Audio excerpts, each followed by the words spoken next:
किप्रो के मेन शहीद चौक पर जश्न ईद मिलादुल नबी के सिलसिले में परचम कुशाई की तकरीब मुनक़्क़िद की गई। इस मौके पर अहले सुन्नत वल जमात के सदर मुफ्ती अहमद अली सिकंदरी रैली की शक्ल में शहीद चौक पहुँचे। रैली में आशिकाने रसूल की कसीर तादाद, साथ ही हर तरफ मरहबा या मुस्तफ़ा सरकार की आमद मरहबा की सदाएं बुलंद थी।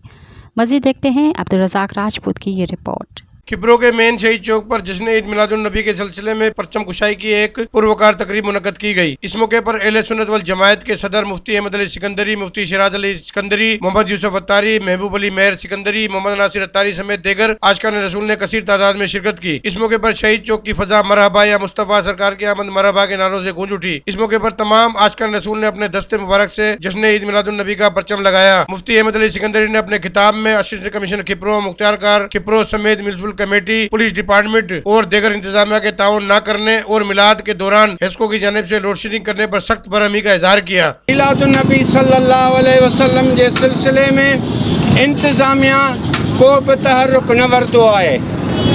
SDM, DSP वग़ैरह या SHO खे एतिरो बि हुनखे जो होश कोन आयो त महफ़िल मिलाद जे लाइ मिलादुन नबी सल्लल्लाहु अलैहि वसल्लम खे मल्हाइण लाइ का मीटिंग घुराई वञे हा ऐं असांखे एतमाद में वरितो वञे हा। यादि रखो, जेकॾहिं नऊज़ बिल्लाह मिना ख़ुदा न ख़ास्ता अगरि मिलादुन नबी सल्लल्लाहु अलैहि वसल्लम जे रैली वग़ैरह में या कंहिं जलसे में को नाख़ुशगवार वाक़ियो थियो त उन जी इंतज़ामिया ते ज़िम्मेदारी हूंदी। ऐं अॼु ताईं हींअर ताईं बि कंहिं बि मीटिंग जे लाइ असांखे कॉल न ॾिनी आहे ऐं न को उन्हनि असांखे इंतज़ामनि जे सिलसिले में घुरायो आहे या एतमाद में वरितो आहे। असां बाला ऑफिसरनि खां मुतालबो कयूं था त किप्रो जे इंतज़ामिया ऐं किप्रो जे ज़िम्मेदारनि जे ख़िलाफ़ सख़्तु कार्रवाई कई वञे। नंबर 2 जेको आहे, तव्हां ॾिठो हूंदो त मिलाद शरीफ़ शुरू थिए थो 10 बजे ऐं 10 बजे बिजली हली थी वञे। 10 बजे बिजली हली थी वञे ऐं जेकॾहिं को दीवाली थिए थी, को मंदरनि में प्रोग्राम थिए थो या को ॿिया जेके आहिनि फ़िक़ह जाफ़रीअ वारा या शिया हज़रात या जे असां कोन था चऊं त उन्हनि जे लाइ तव्हां बिजली बंदि करे छॾियो या खोलियो या न खोलियो, उन्हनि जो मर्ज़ी आहे। लेकिन हर मौक़े ते शादी थिए थी, मुरादी थिए थी, उते त बिजली खुली थी वञे। मीलाद शरीफ़ जे सिलसिले में 10 बजे मीलाद शुरू थिए थो ऐं 12 बजे ताईं महफ़िल ख़तमु थिए थी। 12 बजे ताईं बिजली बंदि आहे।